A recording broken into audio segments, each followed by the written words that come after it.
Selamat pagi, Bu. Selamat pagi Tika, silakan duduk. Ibu senang sekali bertemu dengan Tika hari ini. Apa kabar Tika? Tidak baik, Ibu. Kalau Ibu boleh tahu kenapa kabarnya tidak baik Tika? Entahlah, Bu. Saya merasa sangat bingung dan sedih. Ibu memahami apa yang kamu rasakan. Ya, Bu. Saya pikir juga begitu. Bisakah Tika jelaskan? Ya, Bu. Dengan senang hati, saya akan menceritakannya. Tapi mohon dirahasiakan kepada siapapun, karena ini adalah masalah pribadi saya. Kalau begitu, Ibu ingin mendengarkan sejauh mana perasaan tidak enak yang mengganggu Tika. Begini, Bu. Saya merasa tidak percaya diri ketika tampil di depan orang banyak, apalagi ketika saya berpresentasi di depan kelas. Lalu bagaimana Tika? Setiap saya tampil di depan kelas, saya pasti gugup dan bingung harus berkata apa. Rasanya tiba-tiba bibir saya menjadi kaku.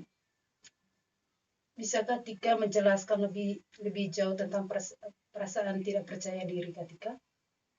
Saya gemetar ketika tampil di depan kelas, Bu. Saya juga merasa tidak percaya diri saat akan menjawab pertanyaan dari dosen. Padahal saya hanya menjawab dari tempat duduk, tetapi saya tetap merasa gugup dan gemetar. Ini yang menyebabkan saya jarang bicara dan berpendapat ketika dosen mengajar di kelas. Bisakah Tika contohkan ketika Tika tampil di depan kelas? Bisa, Bu. Apakah dengan cara demikian Tika merasa senang dan nyaman di kelas? Tidak, Bu. Tetapi saya terus berpikir. Mungkin Tika berpikir kalau segala sesuatu itu harus sempurna tanpa ada kesalahan sedikit pun. Ya, Bu, saya orangnya memang seperti itu. Segala sesuatu harus yang saya kerjakan dengan sempurna, walaupun itu tidak mungkin. Kalau begitu, apakah masalahmu tentang bagaimana Tika bisa presentasi dan menjawab pertanyaan dosen supaya tidak gugup lagi? Ya, Bu, dan saya bingung harus bagaimana. Setiap hari saya berpikir dan berusaha bagaimana caranya agar saya bisa percaya diri tampil di depan kelas. Ya, bagus sekali Tika sudah memahami masalah yang Tika alami, yaitu bagaimana Tika bisa presentasi dan tidak gugup dalam menjawab pertanyaan dosen. Ya, Bu, saya sangat ingin sekali bisa tampil percaya diri di depan kelas. Bagus sekali keinginanmu Tika, Ibu sangat senang sekali mendengarnya. Lalu apakah Tika sudah punya cara untuk mengatasi masalah Tika sendiri tentang tidak percaya diri presentasi gugup di depan kelas? Saya masih bingung, Bu. Saya takut juga jika nanti Tika terus bergugup dan tidak percaya diri di depan kelas. Ya, rasanya belum, Bu.